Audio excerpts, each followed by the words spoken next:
If you're anything like me, then around age 10, a set of hardback books came into your life for your birthday or Christmas or whatever. The books featured two boys or a young woman on the cover, probably dressed in a dated fashion, perhaps not looking like anyone from your world. They might not have seemed like anything to get excited about, but when you skimmed the back of the books, you found these kids who were nothing like you, these brothers or that young woman, that they were detectives, and well, that changed everything. And if you're anything like me, you still have a copy of the Tower Treasure or the Hardy Boys Detective Handbook, that every time you move or unpack, it takes about 5 times longer than it should, because you're constantly reading through your childhood. If you're anything like me. Case number 24, the Hardy Boys and Nancy Drew, today on the Noir Factory. Or, the case of the two chums and the corpse at the lumber mill.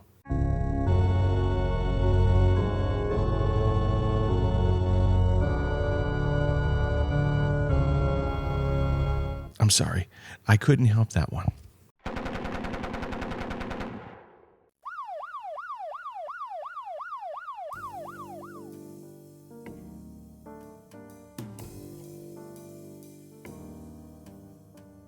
Noir, suspense, true crime, hard-boiled fiction.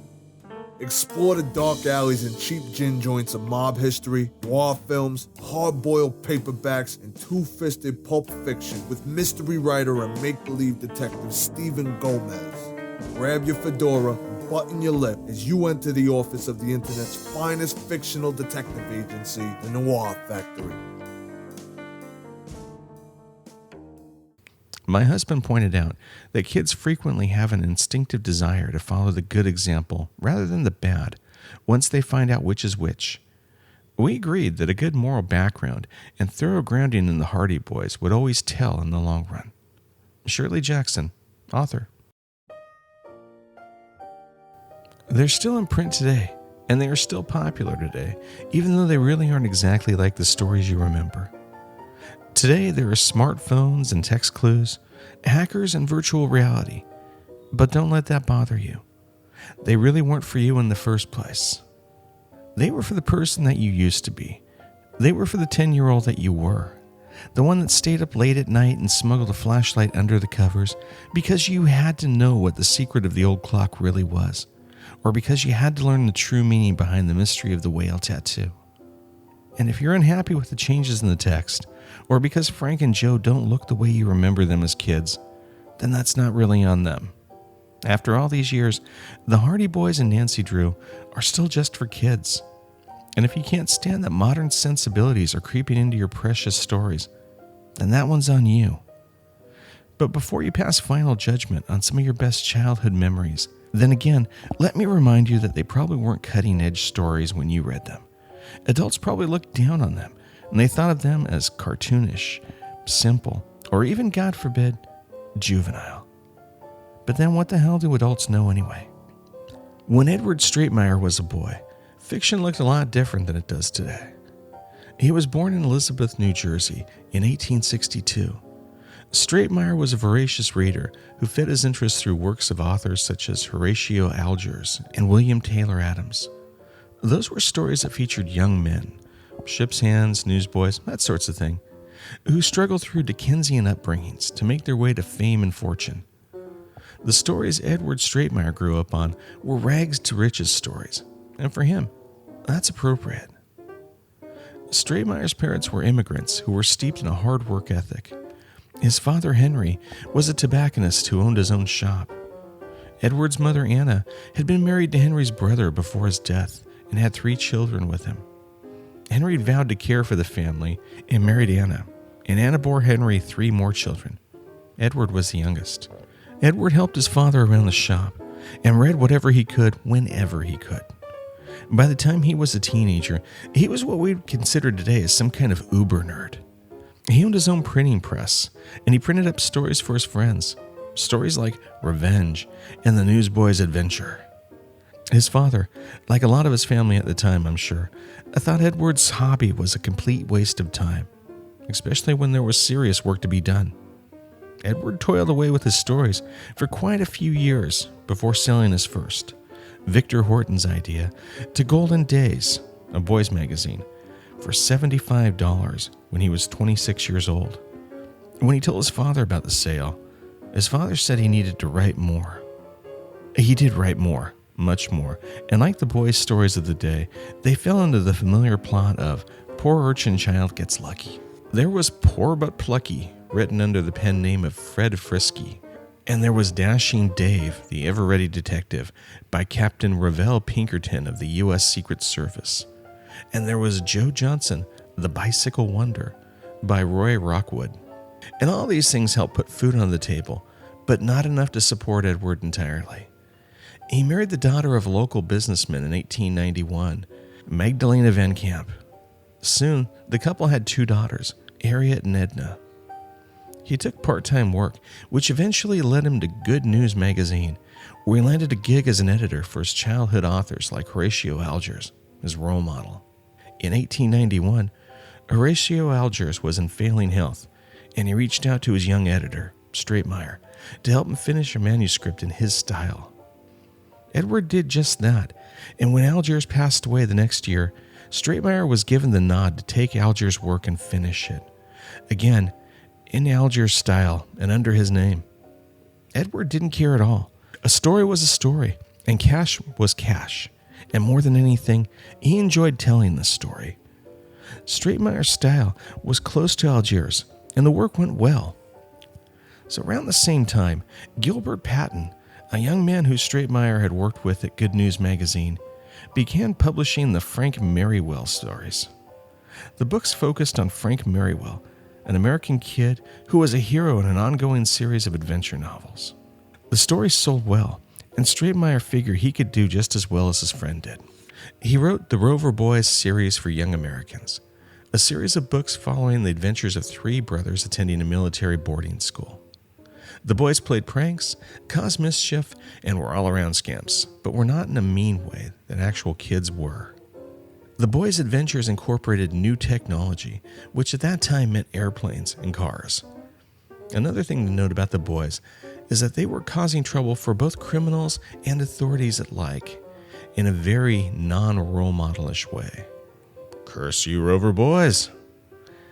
While the idea of a boy's adventure wasn't brand new, and to be honest, the writing of Edward Stratemeyer was no big shakes, it came along at just the right time, in just the right way. Although it sounds weird to say, it was only in the early 20th century that elementary school really became mandatory for all children. Kids weren't working on farms and factories. They were learning how to read. Children's magazines were all the rage, and the book-selling business was still in its infancy. That's where a guy like Edward Stratemeyer, a guy who as a teenager operated his own printing press, came in. The dime novel had taken over as a popular form of fiction, and printing costs were dropping every day. The problem with a dime novel was it was seen as low class, and it was certainly not the kind of thing you would give to your kid. The market for kids' books just wasn't there. Some things existed for children, like educational books, but they were sold for about $1.50 each, too pricey for a child. Besides, no kid worth his salt would be caught dead reading one of those. Despite the lack of a distribution network, advertising, and a business model, children's books were still starting to catch on. The Rover Boys was an official hit, selling tens of thousands of books, but that wasn't enough for Edward. He knew that he could do better. Working with publishers to create a cheaply made hardback book, he went about creating the Motor Boys, a Rover Boys knockoff with a need for speed. The books were cheaply made, cloth-bound hardback books that bridged the gap between dime thrillers and the more expensive educational fare. They sold for 50 cents, within a kid's budget, but just, and they looked presentable enough for Mom's seal of approval. There was less profit for the hardback books than there would be for the dime paperbacks, but Stratemeyer solved that problem with his publishers as well. He came out with a few Motor Boys books at the same time, seeding the ground for the kids to buy the next book, as well as create raving fans of the Motor Boys. Learning from his experience, always learning from his experience, Stratemeyer repackaged the Rover Boys in the same way and re-released them. By the 1920s, according to the publisher, Edward Stratemeyer had the biggest and best series for boys ever produced. By all accounts, he couldn't keep up with demand for the books. And in all honesty, he didn't need to. Because again, Edward Stratemeyer learned from his experience, and he now had a truly great idea. He'd written under pen names, in part because he had worked for houses that wanted to control their product, and also in part that he saw the sense in that. But also, having worked with Horatio Algier's manuscripts in his style and under Horatio Algier's name, he saw the wisdom of it. From his days at Good News magazine, Stratemeyer had worked with the best juvenile writers around, and he knew they could crank out a 70,000-word book in a matter of days from a quick outline. So forming a literary syndicate, the Stratemeyer Syndicate, he hired dozens of writers to work for him under pen names that he owned, to produce novels featuring characters he owned. He wanted his readers to be fans of the author, but he also wanted to make sure the author's name never left that company. Edward would create 2-page outlines for his writers, giving them the character outlines, the settings, and the basic plot lines. A month later, his guys would send back a finished manuscript. From there, Edward Stratemeyer would give the manuscript a once-over to make sure that it had the Stratemeyer treatment. That treatment would include expanding or contracting the story to have a standard 25 chapters, making sure that each chapter ended with a cliffhanger, replacing all passive verbs, particularly such words as said, with dynamic verbs such as cried, exclaimed, and exploded. And also, each story had to have a total count of 50 jokes, no more and no less. Right out of the gate, the Stratemeyer Syndicate was a publishing juggernaut, employing legions of copy editors, stenographers, secretaries, and freelance writers. He was putting together an assembly line for fiction. His company aggressively cross-promoted his books so that each book would start with a remark of a previous story and would end with a snippet of their next adventure. He also brought up mailing lists of kids' addresses so that he could send kids postcards and they could make a pitch for his books to their parents. One of the earliest offerings of the Stratemeyer Syndicate was the Young Builders series. And even though it didn't catch fire with kids like other offerings did, it set the table for more things to come. The heroes of the Young Builders series were good kids that raised a barn, built a schoolhouse, and helped the underprivileged. They sold, but they weren't the kids Stratemeyer was looking for. Stratemeyer's kids weren't cut from the same mold as Horatio Algier's kids or Charles Dickens' tykes. Instead of making a journey of self-improvement, that rags to riches tale, Stratemeyer's kids were already smart, often more so than the adults around them, and they were a tad disrespectful, although nothing by today's standards. They were the kids the readers wished they could be, rather than the kids the parents wanted them to be. The kids from Stratemeyer's book experienced adventure, saved the day, and they took risks, and Children of the Day ate that up, because who wouldn't? In fan letters from one of his readers, it was said that Stratemeyer, or whoever the author of a particular book was, got boys. They understood what it was to be a kid, and that was music to the old man's ears. From there, the Stratemeyer Syndicate cranked out titles and characters that caught the imagination of his readers like no one had before. There was Tom Swift, Swift by name and Swift by nature, who had adventures with all sorts of wild technologies like microscopes, motorcycles, motion picture cameras, and such. The Bobsby twins had family-style adventures, and characters such as Baseball Joe, you kind of see where I'm going with that one. The Stratemeyer Syndicate was ever expanding, and Edward took a keen interest in the business. He was in at 9 every morning, and he dictated plots, he produced outlines, and he worked with many publishers of the syndicate, and he personally looked over each and every title the business published. By 1926, the Stratemeyer Syndicate had over 30 titles going, and in an American Library Association survey, 98% of children in America listed a Stratemeyer book as their favorite title. At this point, Edward Stratemeyer was a millionaire, as well as a bona fide success, but he was not one to sit on his laurels. He constantly kept an eye for the next new thing for kids' literature, and later that year, he found it. Ho, ho, ho. Now with the holiday and election behind us, we can look forward to the holiday season with some good cheer, some goodwill, and just a tiny bit of holiday larceny and murder. As is our very young tradition with the Noir Factory, we like to go out of our way during the holiday season and give our listeners a chance for a little holiday loot. This year, we're lucky enough to have a dozen tales of murder and mayhem from Hard Case Crime, the first, last, and best name in noir publishing.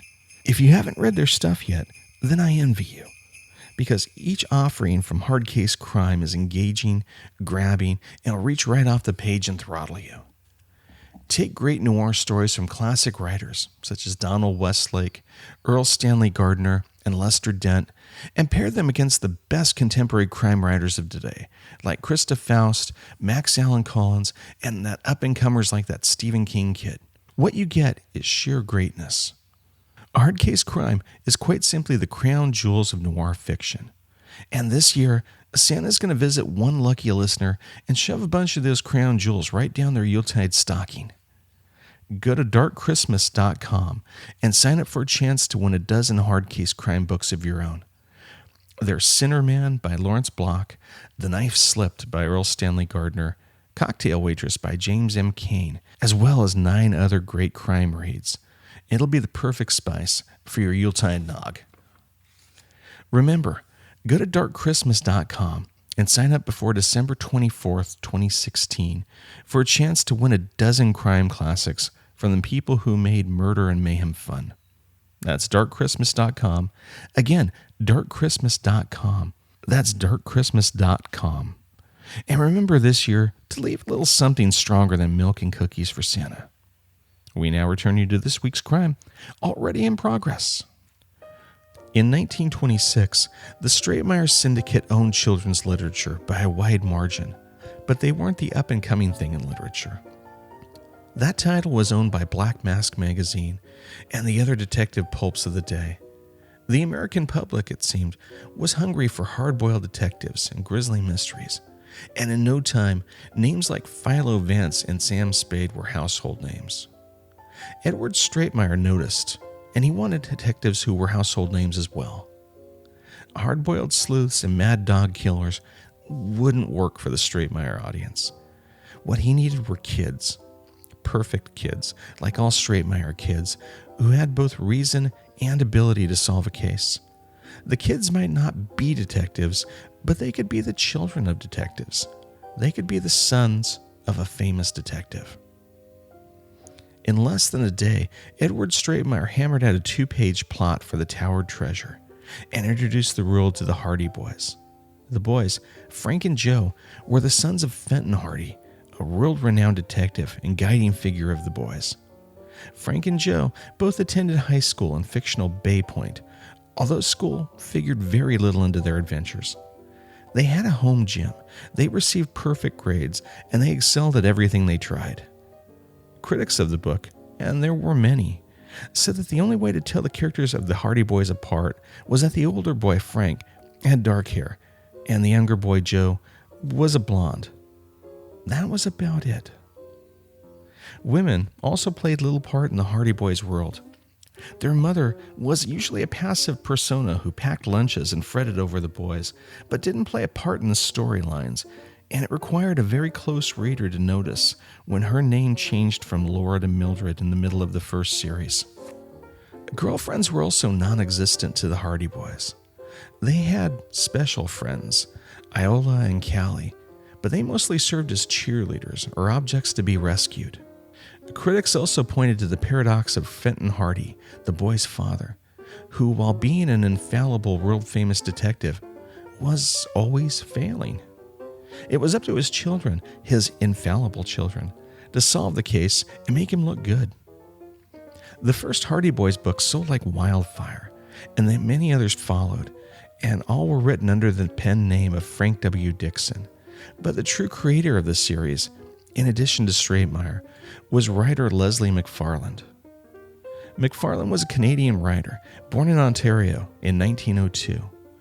He was a newspaperman who was looking for ways to make ends meet when he saw a newspaper ad by the Stratemeyer Syndicate looking for freelance writers.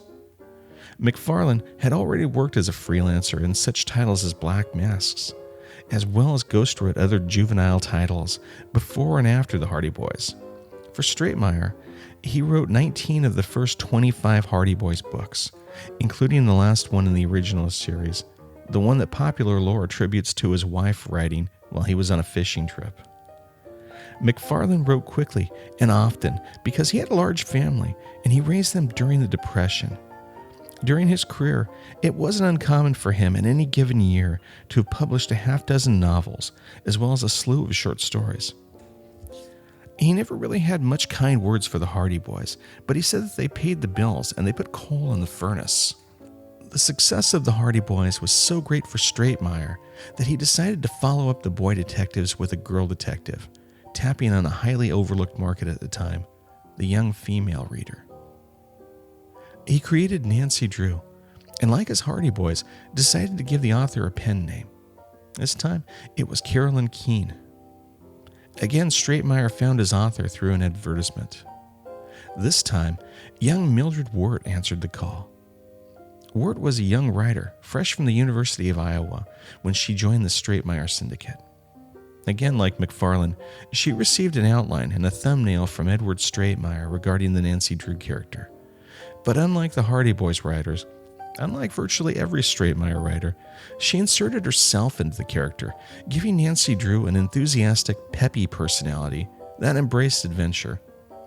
In fact, she put a lot of herself into Nancy Drew, to the tune of writing 23 of the original 30 Nancy Drew stories.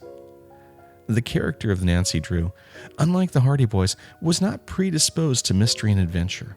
Where the Hardy Boys had their cases almost metered out to them like Tuesday meatloaf, Nancy Drew's father was an attorney who lived in River Heights, and Nancy was raised in part by her housekeeper, Hannah, having lost her mother at an early age.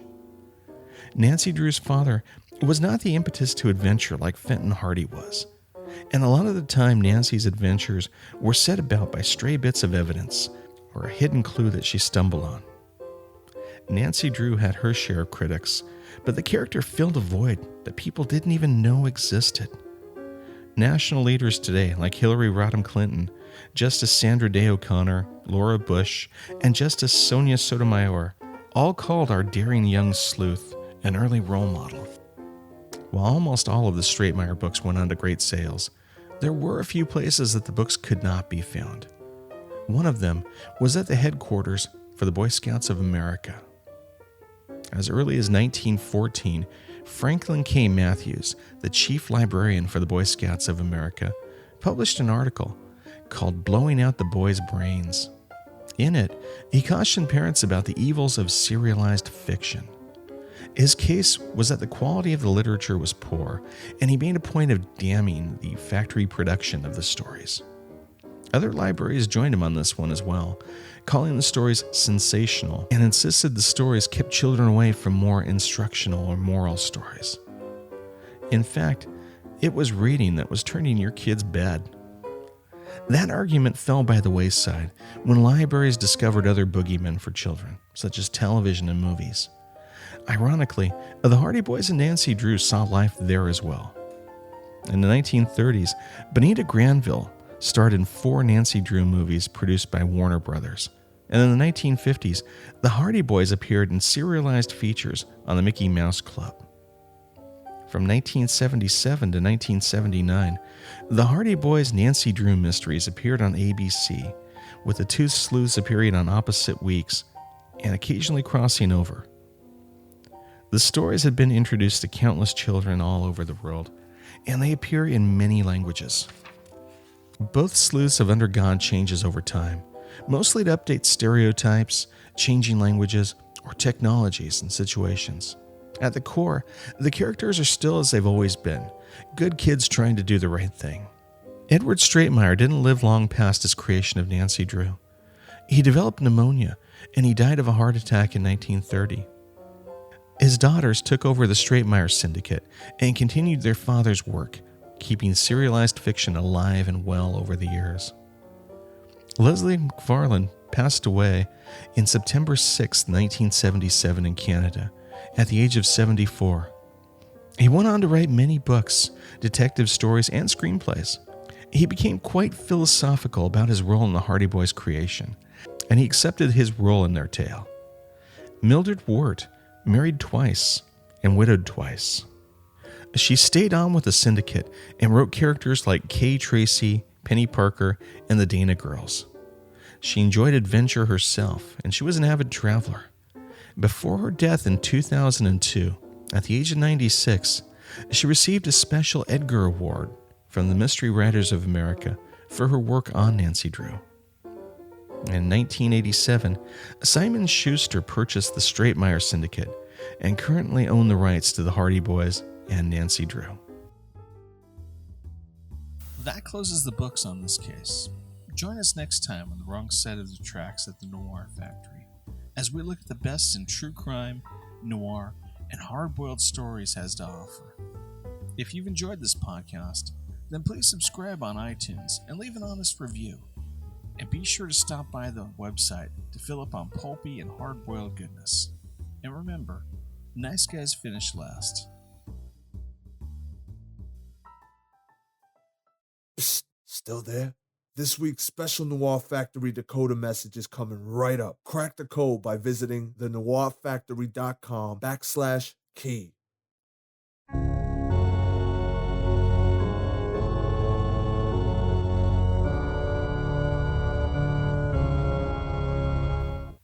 Nine, 26, 26, 20, 5, 22, 21, 14, 5, 22, 8.